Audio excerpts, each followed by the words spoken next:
Hi sir. Hi. వేరే వాళ్ళు tweet చేసింది కేసీఆర్ మళ్ళీ రీట్వీట్ చేస్తూ 32 మెడికల్ కాలేజీలు కట్టే బదులు 32 యూట్యూబ్ ఛానల్ పెట్టుంటే సీఎం అయ్యే ఛాన్స్ ఉండేది అని ఇలా చెప్తున్నారు.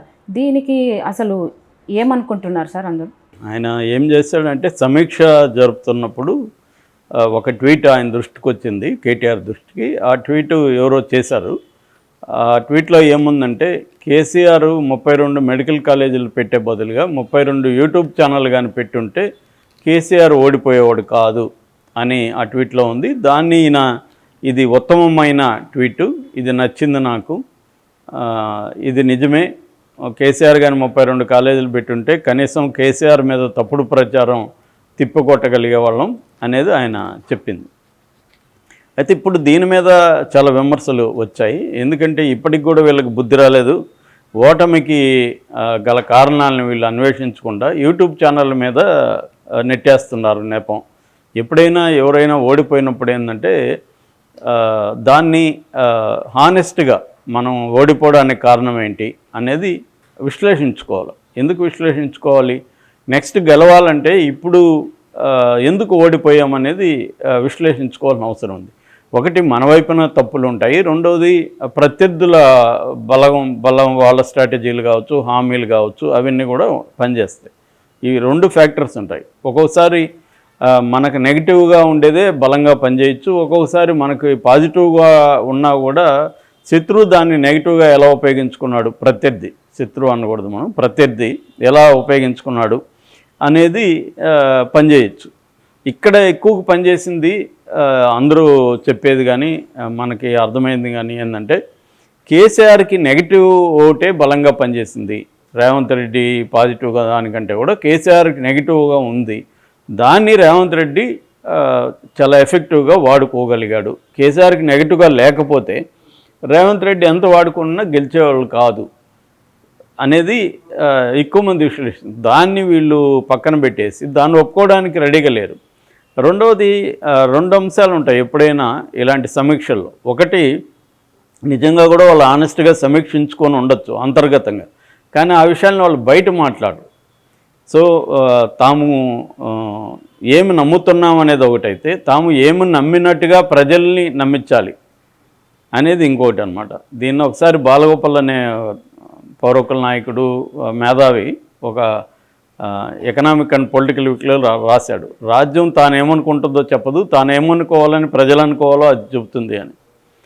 అంటే అర్థమైందంటే నేను నిజంగా లోపల ఏమనుకుంటున్నాను అది చెప్పను, నేను ఇలా అనుకుంటే నువ్వు నిన్ను ఏమి నమ్మించాలి నేను అనేదాన్ని చెబుతానమాట. అది నా అభిప్రాయం కాదు. నిజానికి నా అభిప్రాయం ఏంటంటే, నా అభిప్రాయం ఇలా ఇది అని నువ్వు నమ్మాలి అనేది నేను అనుకుంటాను అనమాట. ఇది అందరూ చేస్తుంటారు, మామూలు మనుషులు కూడా చేస్తుంటారు, పొలిటికల్ పార్టీలు ఎక్కువ చేస్తాయి అన్నమాట. సో కేటీఆర్ నిజంగా వాళ్ళ సమీక్షల్లో వాళ్ళకి తెలియదా అంటే తెలిసుండొచ్చు, కానీ బయటకు ఒప్పుకోవడానికి రెడీగా లేరు. బయట ఏం చేస్తున్నారంటే కాంగ్రెస్ మోసం చేసి గెలిచింది అన్న నెరేటివ్ని వాళ్ళు తీసుకెళ్తున్నారు. తప్పుడు హామీలు ఇచ్చి గెలిచిందని ఇప్పుడేమో ప్రచారం. అంటే యూట్యూబ్ ఛానళ్ళకి అంత పవర్ ఉంటే 32 ఛానళ్ళు, ఎవరికైనా ఒక మనిషికి యూట్యూబ్ ఛానల్ ఉంటే ఆ మనిషి ముఖ్యమంత్రి అవుతాడా? ఒకవేళ ముఖ్యమంత్రిని దింపేయాలనుకుంటే ప్రత్యర్థులు 32 యూట్యూబ్ ఛానల్ పెట్టుకుంటే సరిపోతుందా? ఇంకేం పని చేయనక్కర్లేదా? ఇది చాలా సిల్లీగా ఉంది. కేటీఆర్ లాంటి ఒక ఆయన మేధావి, నాలెడ్జబుల్, 2 సార్లు మినిస్టర్గా పనిచేశాడు, అమెరికాలో జాబ్ చేశాడు. ఆయన ఈ మధ్య గత కొంతకాలంగా తీవ్ర విమర్శలకు గురవుతున్నాడు. ఆయన పోస్టులు కానీ ఆయన బిహేవియర్ కానీ ఇవన్నీ కూడా తీవ్ర విమర్శలకి గురవుతున్నాయి. ఆ మధ్య కూడా సిద్ధరామయ్యది కూడా ఒక ఫేక్ పోస్ట్ పెట్టాడు. ఆయన సిద్ధరామయ్య అనన్న మాటలను అంటున్నట్టుగా వీడియో షేర్ చేశారు. అది కూడా చాలామందికి ఆశ్చర్యంగాను, చాలామందికి ఏంటి ఇతను ఇలాగ బిహేవ్ చేస్తున్నాడే అంటే మూర్ఖంగా ఎదుటోళ్ళు మూర్ఖులు అనుకొని తను మూర్ఖుడయ్యే సంఘటనలు చాలాసార్లు జరుగుతుంటాయి. మన అందరి జీవితాల్లో జరుగుతాయి. మనం ఏంటి ఎదుటోళ్ళంతా మూర్ఖులని, ఫూల్స్ అని మనం ఏదో చాలా క్లవర్ అనుకొని బిహేవ్ చేస్తుంటాం, కానీ మన ఫూలిష్నెస్సే బయటకు వస్తూ ఉంటుంది. సో మరి ఇవాల్టి పరిస్థితుల్లో ఎవడు ఫూల్ కాదు, అందరికీ నాలెడ్జ్ ఉంది, అందరికీ ఇన్ఫర్మేషన్ అందుబాటులో ఉంది.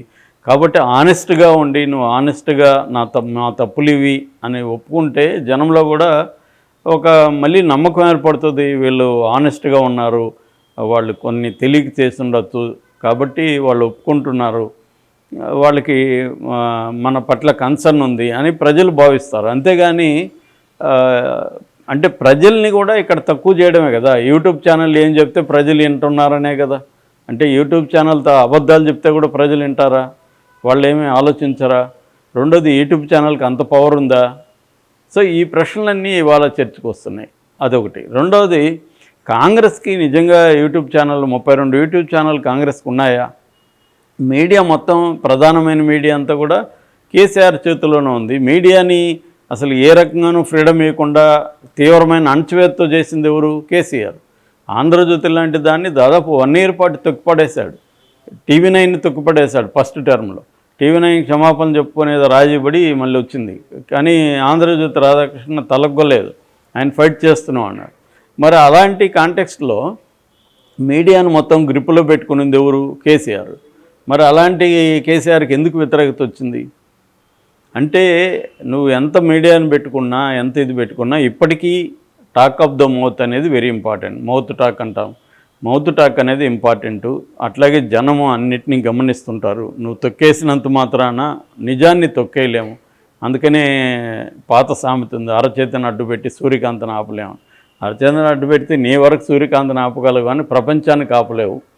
సో అలాగా కేసీఆర్ తన వరకు ఆపుకోగలిగాడు మీడియాని, కానీ ప్రపంచానికి ఆపడం కష్టం. రెండోది ఏంటంటే, ఇవాళ ఒక మీడియాని ఆపితే ఇంకొక దగ్గర అది స్ప్రెడ్ అవుతూ ఉంటుంది. న్యూస్ స్ప్రెడ్ అవ్వడం, కమ్యూనికేషన్ సిస్టమ్ అనేది ఇవాళ అన్నిటినీ నువ్వు కంట్రోల్ చేయలేవు. ఎవడు కూడా ఒక్కడు కంట్రోల్ చేయలేడు ఇవాళ మొత్తం మీడియాని. ఎందుకంటే కంప్లీట్గా ఇది డెమోక్రటైజ్ అయిపోయింది మీడియా, ఎవరి మోనోపొలంలో లేదు. అట్లానే ఉనుంటే జగన్ మీద 1,00,000 కోట్లు తిన్నాడని విపరీతంగా ప్రచారం జరిగింది.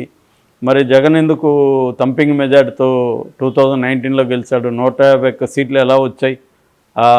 ఆ ప్రచారం ఫలించుంటే రావాలి కదా. మరి అంత బ్రహ్మాండంగా పనిచేస్తాయి కదా అప్పుడు మీడియా. ఇవాళ మీడియాని మ్యానిపులేట్ చేయని వాళ్ళు ఎవరు లేరు. అందరూ మీడియాని మ్యానిపులేట్ చేయడానికి ట్రై చేస్తున్నారు.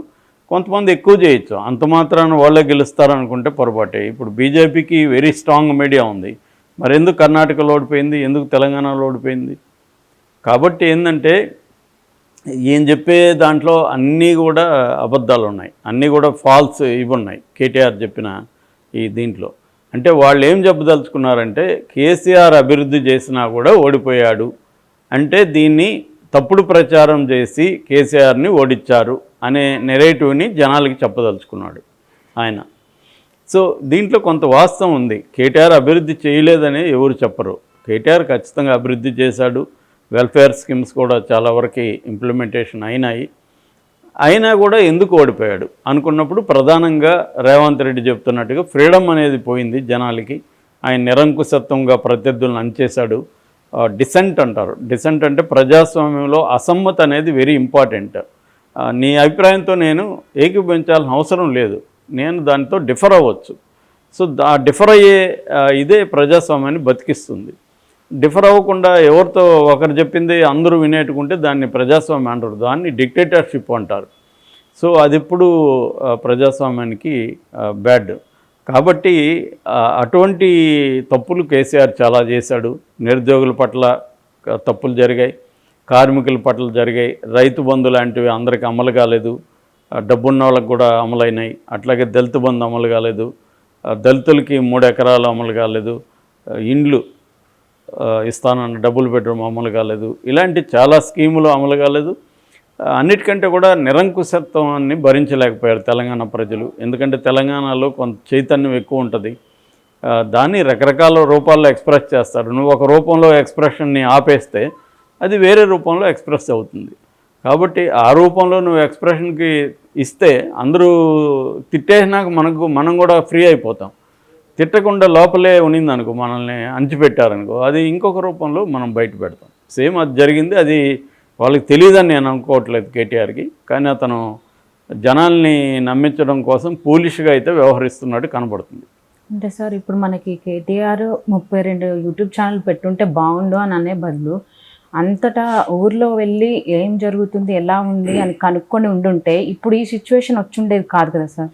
అంటే అదే వాళ్ళు నమ్మారు, మనం డెవలప్ చేసాము, మనం ఈ 10 ఏళ్లలో అభివృద్ధి చేశాం కాబట్టి మనకే వేస్తారనేది వాళ్ళు నమ్మారు. రెండోది ప్రత్యర్థుల మీద వాళ్ళకి అంత నమ్మకం లేదు, కాంగ్రెస్లో నాయకుడు లేడు అనేది వాళ్ళు అనుకున్నారు. కానీ రేవంత్ రెడ్డికి సైలెంట్గా జనంలో ఇంత ఇది ఉందని వాళ్ళు నమ్మలేదు ఫస్ట్లో.